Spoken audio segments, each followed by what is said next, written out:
Now let's switch to Trump. He has come out in support of the Iranian protesters again, ahead of a meeting at the White House with the permanent representatives of the UN Security Council.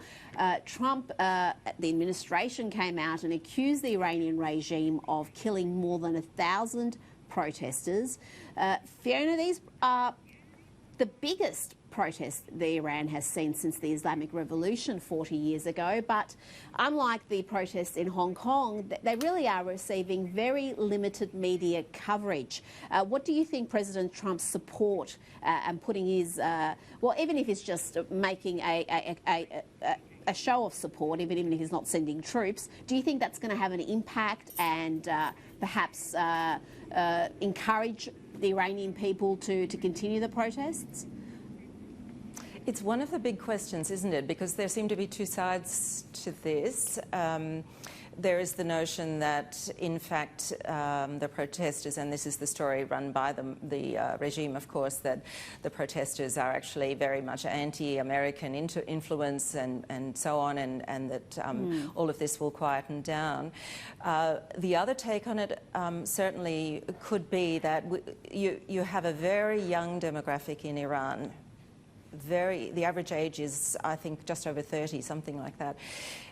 Of course, very connected technologically, probably much more aware of what's going on in the world than when we saw the same similar issues, you know, some years ago. And of course, the history of Iran in the last 4 or 5 decades has been full of violence and shifts of you know, on a massive scale.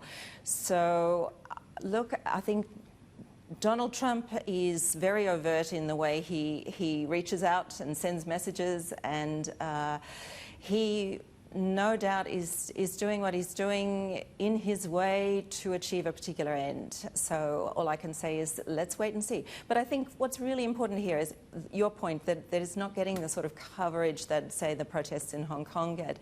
That is a key issue, because the Middle East for us is such an important part of the world. And the idea that we can just leave it, not worry so much because we're not as close or whatever, that is something we need to really shake off. This is a country whose regime supports Hamas and Hezbollah. Yes. Supports terrorist activity, and it does relate to us directly. Absolutely. And Jack, one of the things the Iranian regime has done throughout the protests is cut the internet access for much of the country. So it's more difficult for communication, it's more difficult for footage of some of these atrocities to get out. There is footage leaking out, but when you look at estimates of 1,000 or even significantly more than 1,000 people dead, and the coverage it's getting in the West, it's minimal.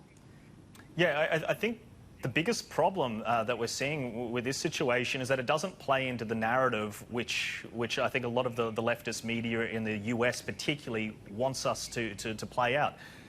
The political history with this is Obama obviously signed this deal, this nuclear deal with them, and he made assurances to the American people that this is the best it can possibly get. There's going to be no changes. This regime isn't going anywhere, so we've got to work with them a little bit. And look, Australia is guilty of that to an extent as well. With Julie Bishop was a part of that, but the problem here is Donald Trump's gone through and he's completely torn the whole thing up. He's put sanctions on them, and it is hurting. And people are starting to push back now. So there is change. Now, the dangerous thing for people, the Democrats and the enemy of Donald Trump, is if there is effective change here with this regime, because that will mean that Obama was wrong. It wasn't the best possible deal. And Donald Trump was able to effect change which was far more impactful than the Democrats were able to achieve. And I think that's why we're not seeing the types of coverage which would support this progress and support the regime being there. The best thing for the Democrats going into the 2020 election is, well, I guess nuclear threats, the Strait of Hormuz conflict there. These are the things that are going to play into Donald Trump has created instability. Yes, and I've got to say it's also quite shameful that at a time where the Iranian protesters are putting their lives on the line, European leaders did a deal with the Iranian regime that only strengthened their hold on the nation.